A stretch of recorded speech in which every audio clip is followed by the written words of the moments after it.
In 1891, the Philadelphia and Reading Railway leased their railroad, bringing trains to Center City, Philadelphia, and they needed railways in Center City to connect their newly built terminal. They constructed a railroad above the city consisting of 3 parts: the cut, the tunnel, and the viaduct. These railways were used for many years, but were eventually abandoned.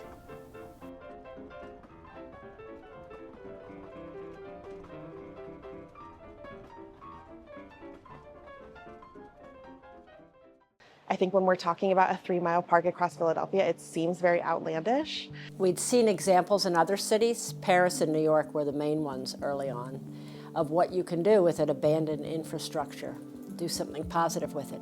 The rail park is an elevated outdoor space that is built in Callow Hill in Philadelphia, PA. The park was built on a section of the abandoned Reading Railroad. But why did advocates decide to turn this specific location into a park? The mission, I would say, is to create a public green space that's accessible and available and open to everybody, and also to create it in a way that we keep the character of the neighborhood and don't lose people, say, who've lived here for a long time. There have been many challenges, and in the beginning it was just hard for some people to see what it could be. The best way to get support for it in those days was to take people up there and then they would understand how it could be something else. Under the dark tunnels, the dark bridges, people dump trash, and, stuff drips down, and it has a blighting influence on the neighborhood. So I just think it'll be fantastic. I think it impacts the average Philly resident in a couple different ways. I would say the primary way is probably connectivity. If someone who is living in West Poplar is able to walk to the art museum without ever encountering a car, that's just like an enormous change in their day. My teacher took our whole class here, sometimes, and here's a really good place to play, and there's a lot of open space. For me, it's the whole concept of the industrial past, using these viaducts which were railroads, and making them into attractive areas which are above the city. It's like a park in the sky. This is the beginning, and it would only get better. I'm just looking in that direction. You can see how it looks like a forest is growing here. Many advocates feel that the park would have mainly positive impacts on the surrounding community, but among some residents and community organizations, there are concerns, such as accessibility. We do have the ADA accessible entrance at 13th and Noble, but that can be really tricky for people who are in wheelchairs or folks with baby strollers. Another major concern is gentrification. We have really put a lot of focus into being culturally respectful and being inclusive. According to a study by Philly Chinatown Development Corporation, 16% of increase in property value was potentially attributable to the rail park, but the study does not confirm a direct causation.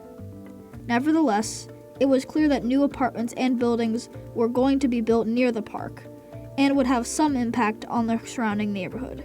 The worry of gentrification never went away. It's still very much there, and especially with the possibility of rail park expansion.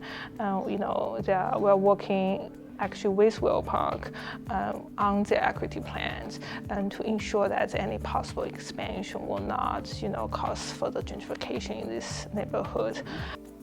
With the expansion of the rail park, it would further the impact already made on the surrounding communities, positive and negative. I think it could benefit because with the rail park's Phase 2's deterioration rate, it does seem kind of dangerous. But it could also not benefit people around during the renovation because it could be dangerous for people who live around, or people may have to leave when it's being renovated. If you go to Rail Park now, you will see a lot of construction sites. There's a lot of apartment proposal, especially luxury, high-end luxury apartment proposal, and constructions around Rail Park. So it's like already here, gentrification is here. But how to find ways to try to mitigate the harm it's gonna cause. I think that's something we really want to work together. So where is the park going now? Without the funds and legal grounds for the expansion of the next phase, the rail park cannot expand just yet.